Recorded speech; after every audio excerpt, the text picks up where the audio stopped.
When I look back at my life, there are a few secrets that still sit heavy on my chest, secrets that no one, no friend, no neighbor, not even my own family has ever known. I suppose that's the strange thing about secrets, they become part of you. They live in your heart like shadows you carry from room to room, quiet companions who never speak, but always remind you that they're there. My secret began the day I inherited $7 million. 7 million.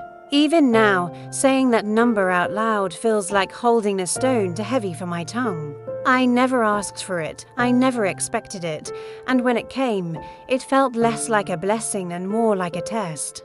Because what does one do with a fortune like that when life has always been ordinary, simple, even hard at times? How does a woman who has lived a life of thrift and quiet suddenly carry wealth that could change everything and everyone around her? I remember the letter that arrived, the way the envelope was thick and cream-colored, as if it carried more weight than a normal piece of mail. I nearly threw it aside, thinking it was some sort of advertisement or notice. But curiosity tugged at me, and when I slid the paper out, I saw the words that changed everything. A distant relative and uncle of my late husband's, whom I barely remembered, had left me the entirety of his estate. There was no one else, no closer kin, and so the fortune landed in my lap like an unwanted miracle. I sat in my small kitchen, staring at the paper, the numbers written so clearly, so starkly. 7 million. For a long time I just sat there, my hands trembling, my heart racing like I'd swallowed fire. I wasn't excited. No, excitement never came. What came instead was dread, because I understood immediately that money of that size had power. Power to heal, yes, but also power to destroy. And when I thought of my daughter, of her life, of the path she was walking, I knew that if this secret ever left my lips, nothing would ever be the same. My daughter was preparing for her wedding around that time. She was in love, truly in love, the kind of love that lights a young woman's eyes and makes her laugh in a way that reminds you of your own youth. I watched her plan her future with her fiancé, her first apartment, her budget, her dreams that were bigger than her wallet but brighter than the sun. I saw the struggle in her eyes, too, the way she tried to balance her student loans with her hopes of building a home. And I wanted, with every fiber of my being, to tell her, darling, you don't have to struggle. I can take all of this away with a single stroke of a pen. But every time the words rose to my lips, fear stopped them cold. Because I knew people. I knew families. I had seen with my own eyes what money could do. It could turn siblings against each other. It could sour marriages. It could breed envy where once there was only love. And I thought, what if I gave this money to her, and it ruined the very life she was trying to build? What if it poisoned her marriage before it had a chance to grow roots? What if it turned her husband into someone who looked at her not with love, but with calculation? What if, instead of learning resilience and partnership, they learned dependency and entitlement? These questions haunted me day and night. They curled around my thoughts like smoke, seeping into everything I did. And so, on her wedding day, I kept my secret. I can still see her, walking down that aisle, radiant in her white dress, her smile trembling with joy and nerves. I remember clutching my purse in the pew, the inheritance papers folded neatly inside, as if the money itself was attending the wedding, sitting silently beside me. No one else knew. Not the guests, not my daughter, not even the priest standing at the altar. Only I carried that weight, that secret, that choice. I smiled, I clapped, I cried tears of joy. Outwardly, I was every bit the proud mother, beaming as my daughter became a wife. But inside, I was fighting with myself, waging a war between love and fear, generosity and caution. I wanted to scream, I have the power to make your life easier, to wipe away every bill, every worry, every sleepless night. But instead I said nothing, because I believed silence was the greater act of love. When the reception ended and my daughter left with her new husband, hand in hand, I went home to an empty house. I sat at the kitchen table, the same spot where I had first read the inheritance letter, and I cried. I cried because I felt selfish, I cried because I felt guilty, but most of all, I cried because I feared I had already chosen the hardest road, the road of silence. And yet, I also knew deep down that the secret was safer locked inside me. As weeks turned into months, and months into years, the inheritance became a shadow I lived with. There were times my daughter would call me, her voice heavy with exhaustion, telling me about the bills piling up, the car that broke down, the rent that went up again. Each time, my heart would ache. I would grip the phone and whisper comfort, offering small help when I could, a bag of groceries. A bit of money slipped into her hand during a visit, but never revealing the mountain of wealth waiting quietly, untouched, in an account with my name on it. I told myself I was protecting her, but in truth, I was also protecting myself. Because once you reveal a secret like that, you cannot take it back. Once the words leave your lips, the world changes forever. And I wasn't ready to gamble with my daughter's happiness. Not then, not now. The first year after the wedding bled into the second, and soon enough the patterns of married life began to show in my daughter's eyes. The sparkle of newlywed joy was still there, but it was tempered with exhaustion, with the heavy sighs of bills arriving in the mailbox, with the quiet frustrations of two young people trying to find their way in a world that asks too much of them and gives too little in return. She called me often, sometimes every day, sometimes not for weeks. But whenever she did, her voice always carried something beneath the surface love for her husband, yes, but also fatigue, stress, the dull ache of financial strain. She would laugh about it sometimes, in that way people do when they don't want you to know how much it hurts. "Mom, the car broke down again. Guess we'll be walking to work this week." Or, "The rent went up. Can you believe it?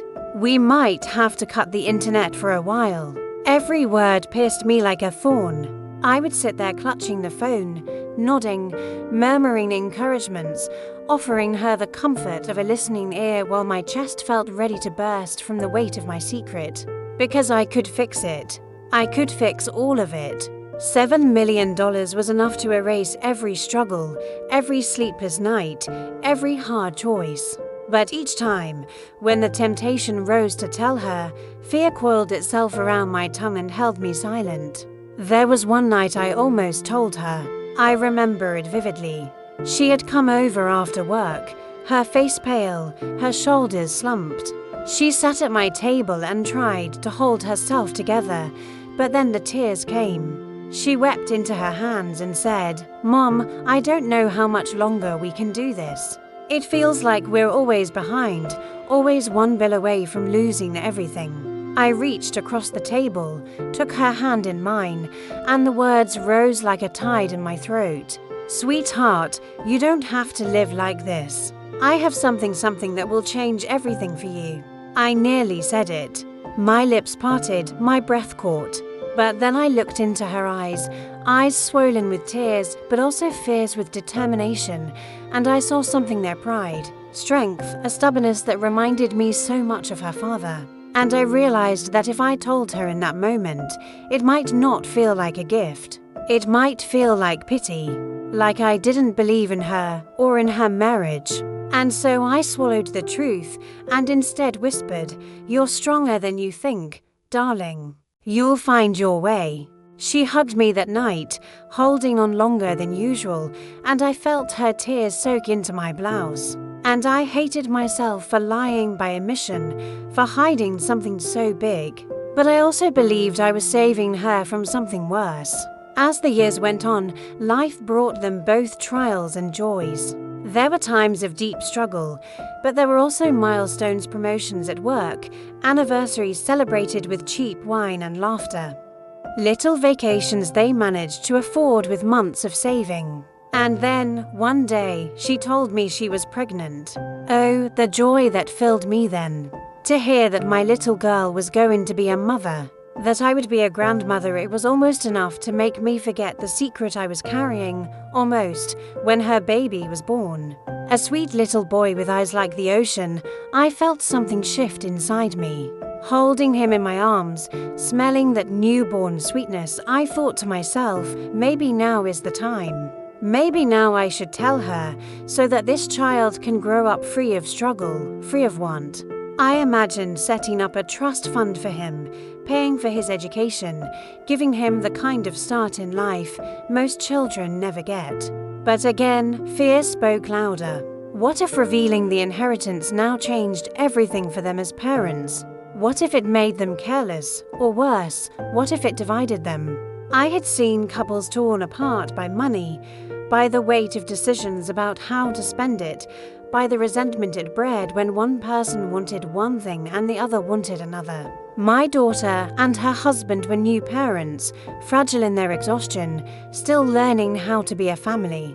Would dropping a fortune into their laps strengthen them or shatter them? So once again, I stayed silent. Years passed, and more grandchildren came into the world. Each time I held one of those babies, my heart ached with both love and guilt. I wanted to give them the world. I wanted to tell their mother, don't worry. Your children will never go without. Their futures are secured. But instead, I knit them blankets, baked them cookies, and slipped them a little money on birthdays. Outwardly, I was just grandma loving, present, and ordinary. Inwardly, I was a woman sitting on a secret so vast it sometimes kept me awake at night. The longer I kept the secret, the harder it became to tell. That's the thing about silence, it grows heavier with time, not lighter. With every year that passed, with every new memory we made, I felt more trapped by my own choice. If I told her then, after so many years, how would she react? Would she feel betrayed? Angry that I had let her struggle all this time while I held back?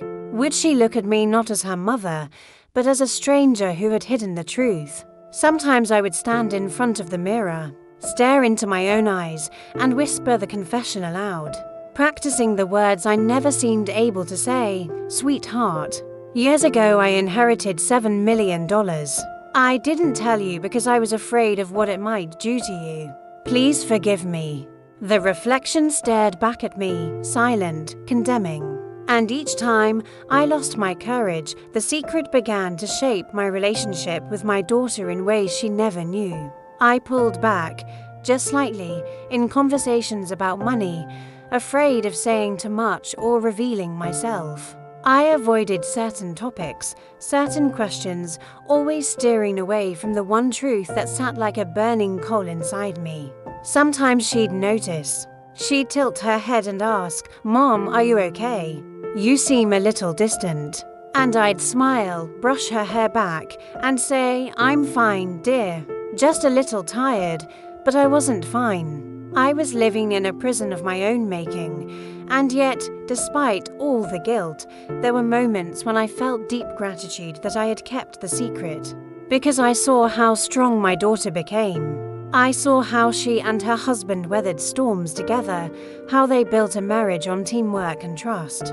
I saw how they raised their children with values of hard work, compassion, and humility. And I knew, deep down, that if I had given them the money too soon, none of that might have happened. I sometimes imagine a version of life where I told her immediately, where I handed her the inheritance papers the moment I received them. Maybe she would have smiled, cried tears of joy, embraced me in gratitude. Maybe she would have bought a big house, new cars, traveled the world. But would she have been the same woman she is today? Would her marriage have survived the weight of sudden wealth? Would her children know the meaning of sacrifice, of earning their way, of finding joy in small things? I don't think so. I think they would have been different people, perhaps happier in some ways, but perhaps weaker in others, and that is what keeps me silent still. There are nights, though, when I wonder if I made the right choice. Nights when I sit in my quiet house, the hum of the refrigerator the only sound, and I think about all the years that have gone by. My daughter's tired eyes, the strain in her voice, the times she went without so her children wouldn't have to. And I ask myself, was my silence really love, or was it cowardice? Did I protect her, or did I fail her? I don't know if I will ever have the answer. Perhaps the truth lies somewhere in between. Now that the years have turned me grey, I find myself spending more time in reflection. The house is quieter these days. My daughter has her own home, her own children nearly grown. And my nights are filled not with the laughter of little feet, but with the ticking of the clock and the rustling of leaves outside my window. And in that stillness, the secret is louder than ever, $7 million. It sits there untouched, like a mountain I never dared to climb. Sometimes I think of it as a ghost that haunts me. Other times I think of it as a guardian, a silent protector that has stood between my daughter and a path that might have led to ruin. I often ask myself, when is the right time to tell her? When her children finish school? When she and her husband retire? When I take my last breath? Or never at all? The truth feels heavier now than it did all those years ago when the letter first arrived. For what was once just a secret is now a history, a legacy of silence woven into the fabric of our family without anyone knowing. There are moments I come close to breaking. A birthday party, perhaps, where I see my daughter's weary hand slicing cake, her laugh genuine but edged with exhaustion. Or Christmas morning, when she stretches her budget to give her children gifts, her face glowing with love, though I know the numbers in her bank account are dwindling. Those are the moments when my tongue burns with the confession, when I imagine pulling her aside, taking her hand, and whispering the truth, but then I stop. Because I know, with the clarity of an old woman who has lived long and seen much, that money changes people. It changes the way they see you, the way they see themselves, the way they see the world. I do not want my daughter to look at me with questions in her eyes, questions about why I didn't tell her sooner, about why I let her struggle, about whether I trusted her or not.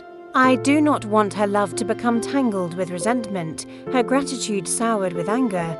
She loves me now, purely, simply, without shadow. And I will not risk that. Perhaps some would call me selfish. Perhaps they would say, what good is money if not to share it with those you love? And maybe they are right. But I have lived long enough to know that love and money do not always walk hand in hand. Sometimes money strangles love, slowly, without you realizing until it is too late. My daughter and her husband built their life together, step by step, brick by brick. They faced hardships, yes, but those hardships made them stronger. They taught them resilience, patience, and faith in one another. Their marriage is a fortress, built not on wealth, but on shared struggle and triumph.